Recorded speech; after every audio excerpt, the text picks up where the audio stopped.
SACCO'S have become one of the most popular ways of saving amongst Kenyans. And just like any other savings or investment option, it is important to understand exactly how the financial instrument works.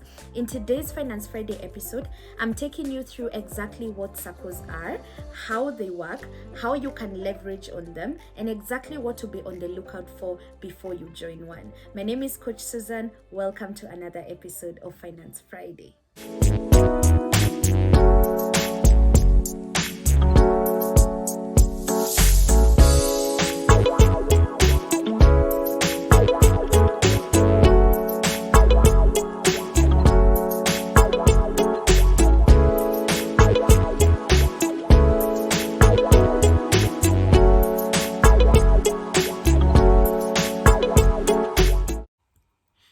In order to understand how SACCO'S work, you need to know three things.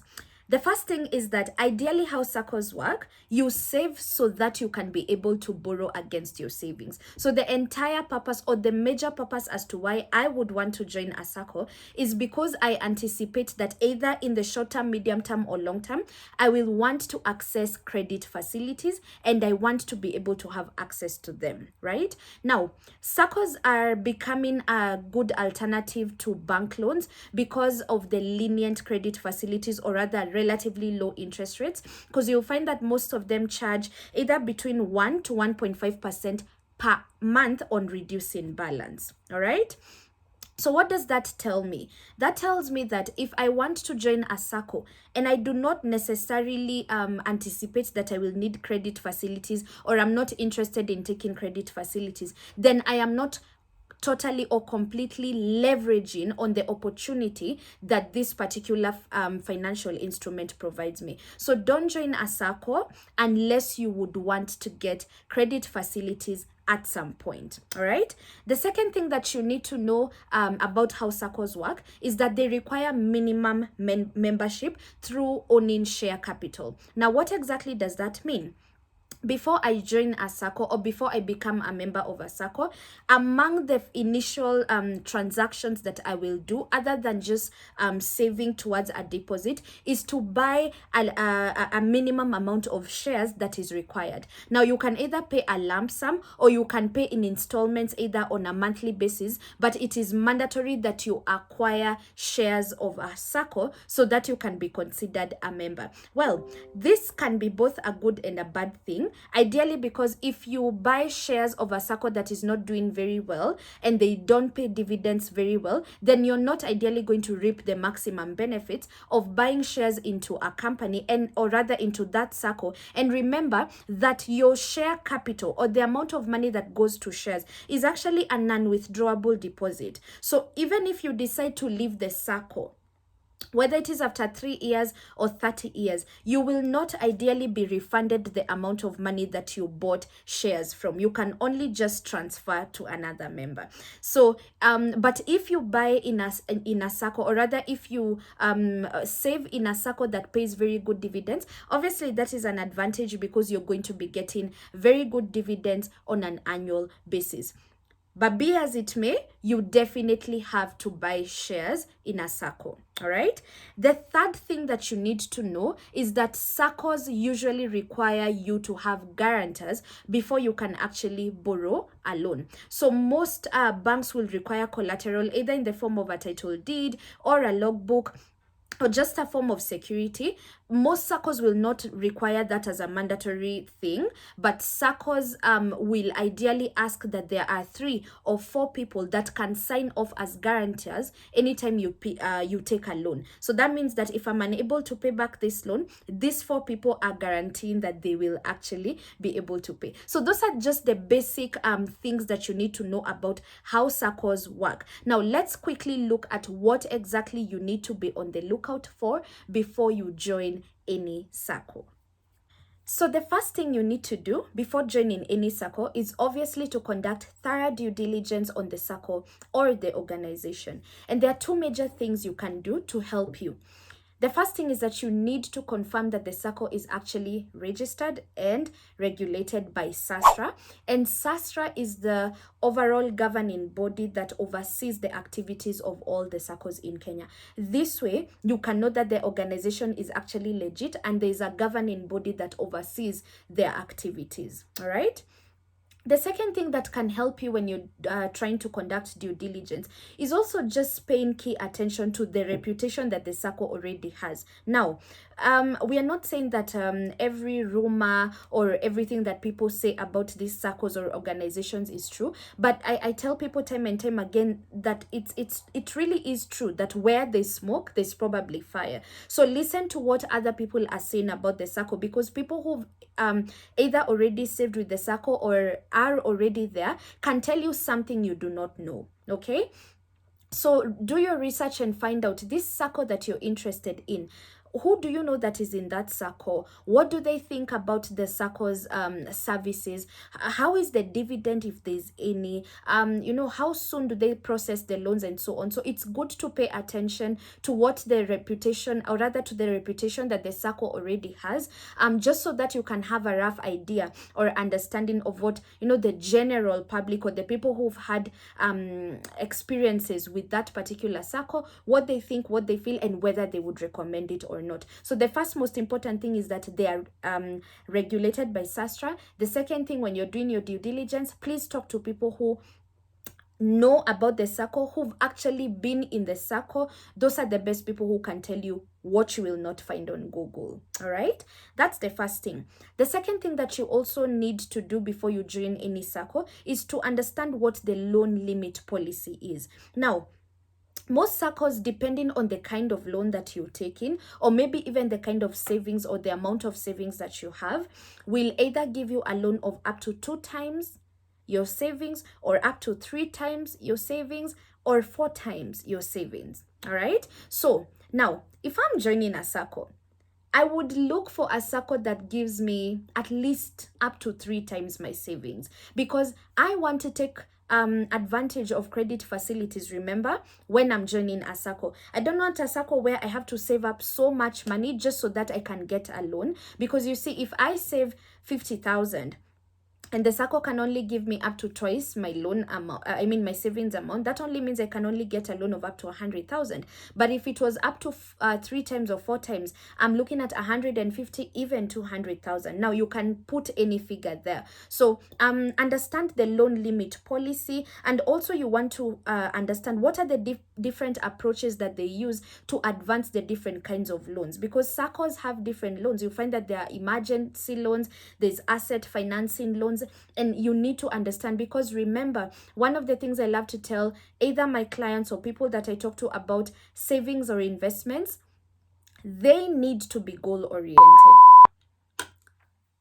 So you must clearly define the goal as to why you want to join the SACCO, so that even as you're deciding which SACCO to join, you are sure that that particular SACCO can actually cater to the need as to why you're joining, and that the way it is structured, those policies will actually favor you. All right, so that's very important. Another thing that you also want to pay very key attention to before you join any SACCO is access to guarantors. Now, we said that SACCOs don't work like bank institutions, right? They will not necessarily ask for collateral, maybe in the form of a logbook or a title deed, or whichever other form of material collateral. Most SACCOs only just require that you have 4 guarantors. It varies depending on the SACCO. So maybe it's 3, maybe it's 4, depending on the SACCO that you are going to join. But you need 3 people who can sign off as guarantors, and that is mandatory.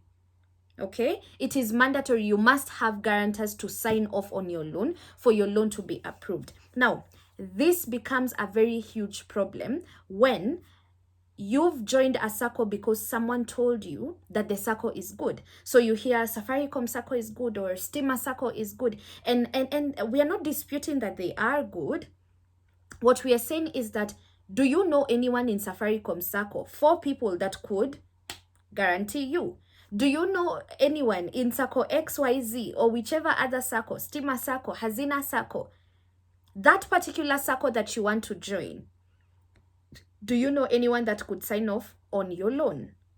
Because no matter how good the SACCO is, no matter how good the loans are, no matter how good the services are, you might get to a point where you need to access a loan, and it will be very difficult for you to access that service if you do not know any guarantors, or if you don't have anyone that can guarantee for you. Because I personally cannot sign for a total stranger, because I wouldn't know where to find you in case you defaulted, and consequently I also do not approach strangers to sign off on my loan, because again, that's a liability you're taking on. All right, so this is the tip that I would give you in case you want to join a SACCO. You know it's good, but you don't know anyone there. So when I was trying to join the SACCO that I am in right now, one of the things that I did is that I talked to close personal friends who did not have SACCOs, or who are not already in SACCOs, and asked them if they could, if we could all open individual accounts in the SACCO, so that as and when the need to take a loan arises, we are able to guarantee each other. So for me, I feel like that is the most effective way, because again, you also want those people to be the kind of people you would personally sign off on a loan for. All right, so that's one of the most effective ways I know. So if you're interested in joining a SACCO, I highly discourage joining a SACCO where you don't know anyone, unless you're not planning to get a loan anytime soon, or unless you're planning to, okay, by the time I need a loan, I'll have recruited person A, B, C, D. Now, recruiting probably doesn't sound like such a good word, but for me, I mobilized my friends, I mobilized the people I know, and I also, by the time I was also joining the SACCO, I knew a couple of people there. So it helps to be able to know someone, because that one is a mandatory requirement. You need to join a SACCO where you know people who can actually sign off. Otherwise, you'd be in a SACCO, you have the credit facilities available there, but you cannot access them because no one will sign off on your loan. So that's in fact that's a mandatory thing you need to cross-check before you join a SACCO. All right. The other thing that you need to pay attention to is dividends. Now, SACCOs may work the same, as I said, but they don't pay dividends in the same way. Some SACCOs will pay you one figure dividend, so by that we mean maybe 5%, 6%, 7%, and others will pay you double figure dividend, so we are talking 11%, 12%, 13%. All that is highly dependent on how the SACCO runs, number one, the kind of turnover that they have, and so on. But as a disclaimer, this is what I will say about dividends.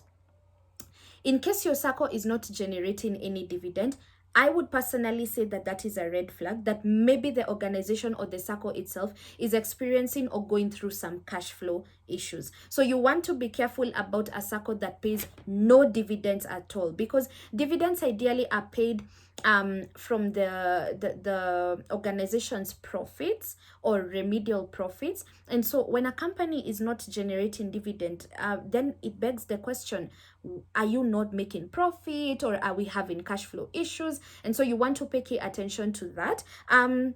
And really, the only way to know whether a company has been paying dividends is generally to do the first two things that we talked about. Do your research on the company, ask questions, and talk to people who've actually been there, so that you can know, okay, how long have you been in the SACCO? Have you been getting any dividend payments? And where, like in the SACCO that I am, we receive our dividends every March of every year. And so you're able to kind of like just know, okay, if I get into this SACCO, this is my expectation as per the dividend payout. So is it like a one-digit percentage or a double-digit percentage? But if you have already gotten to this video so far, at the end of the video, I'm going to be recommending around 7 SACCOs that I do believe pay dividend, and you can look into. So stick around until we get to the end of the video. Now, finally, another thing that you need to pay attention to, or you need to think about before you join a SACCO, is obviously the purpose and the longevity. All right, I've already mentioned this before, and I talked about purpose as to why you're joining the SACCO. Now, we do things, I know a lot of us, or rather some people make financial decisions because someone else has told you, oh, you must have a SACCO, or you must have an account B, you must have an account C. While that might be a good place to start from, it is not the best way to make decisions. So again, ask yourself, am I joining this SACCO for land investments? Because some SACCOs are specifically just known for that, like they are really good at land investments. Then go look for those SACCOs, right? If this SACCO is known to advance loans very fast, like within 72 hours you have it, and maybe you just want somewhere where you can access emergency loans, or maybe when an investment opportunity comes up and you want to be able to quickly access the money, then that's important. So you really want to ask yourself, why am I here? Why am I looking for a SACCO? What is the goal that I want to achieve with this money? Because listen guys, I see a lot of people having money in SACCOs just sitting there and doing nothing.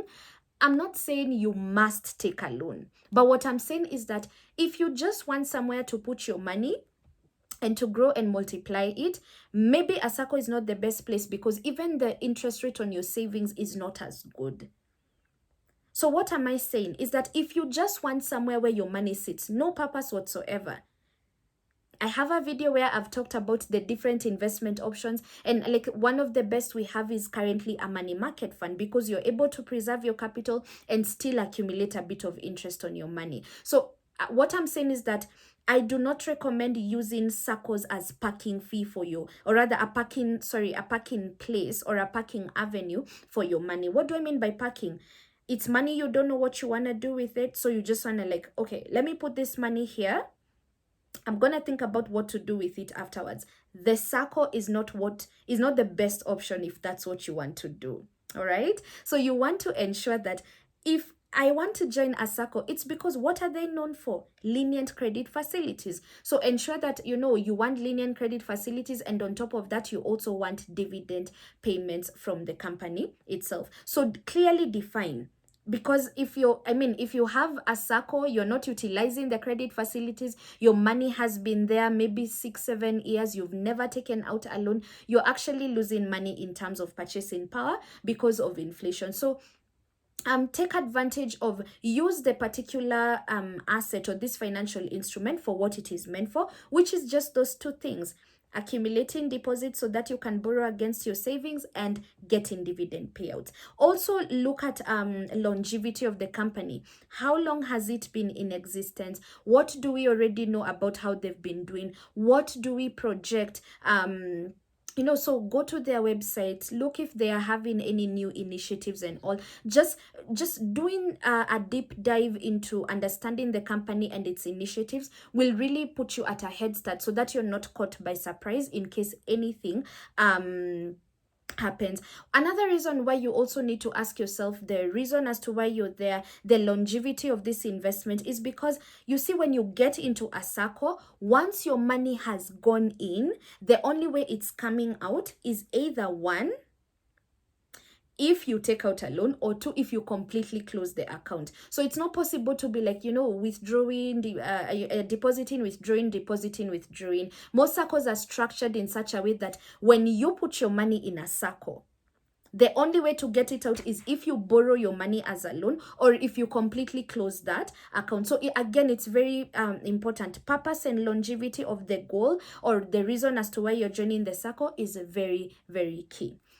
So I hope those tips were helpful, guys. And as we wrap up, I want to just suggest 7 SACCOs that you can look into that I do know are credible SACCOs and also do pay dividends to their members. So the first one is Stima SACCO. I'm personally in Stima SACCO, so I can highly recommend and endorse the SACCO. We do get dividends every year, and we are also able to get a loan up to 3 times of our total savings. There's also Safaricom SACCO. It's a very good SACCO. We have the Kenya Police SACCO, the Mwalimu SACCO, Hazina SACCO, Sheria SACCO, and United SACCO. I mean, those are 7 options that you can look into. But even if the SACCO that you're interested in is not on this list, just go through that due diligence process that I've talked about, and you should ideally be able to make a decision as to whether that SACCO idea is good or viable for you. Again, thank you so much for watching, and I'll see you on the next episode of Finance Friday. Remember to like this video, share, and also subscribe to my channel.